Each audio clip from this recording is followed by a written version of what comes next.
Louvado seja nosso Senhor Jesus Cristo, para sempre seja louvado. Bom dia, meu irmão, minha irmã, que é o Padre Daniel, da Paróquia de Santana e São Joaquim Antônio Carlos.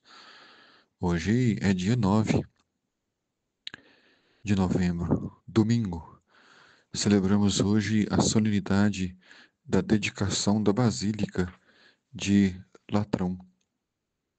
A Igreja nos convida a meditar o Evangelho de São João, no capítulo 2, versículos de 13 a 22. Estava próxima a Páscoa dos judeus e Jesus subiu a Jerusalém. Páscoa significa vida nova, esperança, libertação. E Jesus estava indo para Jerusalém. Jerusalém é a Terra Santa, terra prometida, terra que Deus concedeu a Abraão.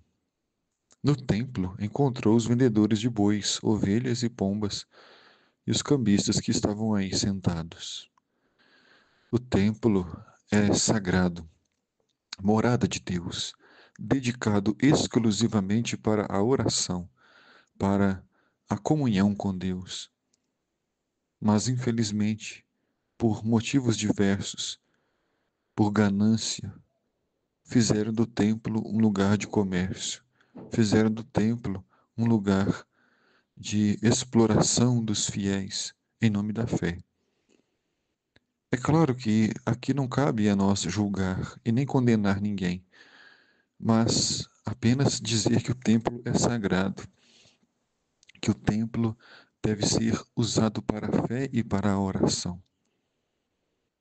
E então, Jesus fez um chicote de cordas e expulsou todos do templo, junto com as ovelhas e os bois, espalhou as moedas e derrubou as mesas dos cambistas.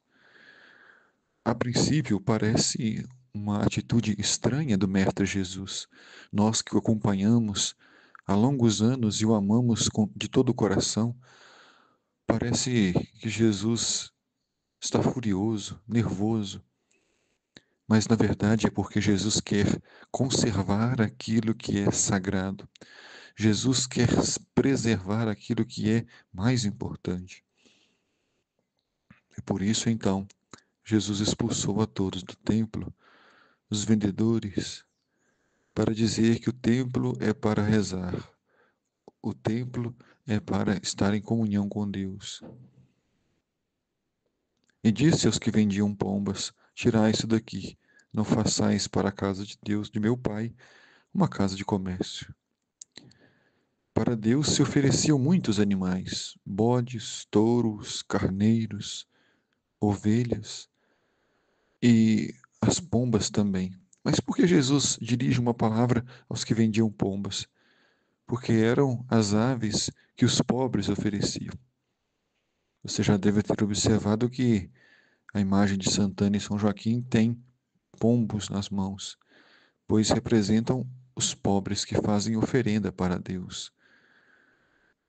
Então Jesus fica chateado, fica angustiado e triste, pois os pobres estão sendo explorados. Agora, em Jesus Cristo, não será mais necessário oferecer nenhum animal para Deus.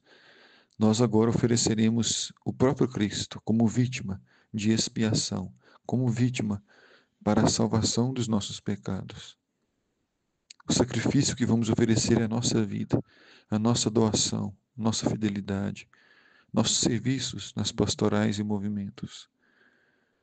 Seus discípulos lembraram-se mais tarde de que a Escritura diz: o zelo por tua casa me consumirá.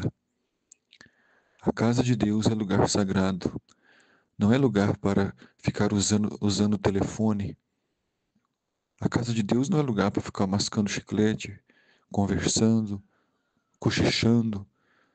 A casa de Deus não é para isso. E com certeza, se você vai para a igreja com esta missão, com essa intuição, Deus não vai se agradar e não aceitará suas orações. Então os judeus perguntaram a Jesus: que sinal nos mostras para agir assim? Ele respondeu: destruí este templo, em 3 dias levantarei. Os judeus disseram: 46 anos foram precisos para a construção deste templo, e tu levantarás em 3 dias? Mas Jesus estava falando do templo do seu corpo. O templo do Cristo é sagrado. Por isso, nas nossas igrejas, capelas e comunidades, o altar é o lugar mais importante, pois o altar representa o próprio Cristo. O Cristo que se oferece como vítima, o Cristo que é o Cordeiro de Deus, o Cristo que é o altar, o Cristo que é a vida. Quando Jesus ressuscitou dos mortos, seus discípulos lembraram-se do que Jesus tinha dito e acreditaram na Escritura e na palavra dele. O Senhor esteja convosco, Ele está no meio de nós. Abençoe-vos, Deus Todo-Poderoso, o Pai, Filho e Espírito Santo. Amém.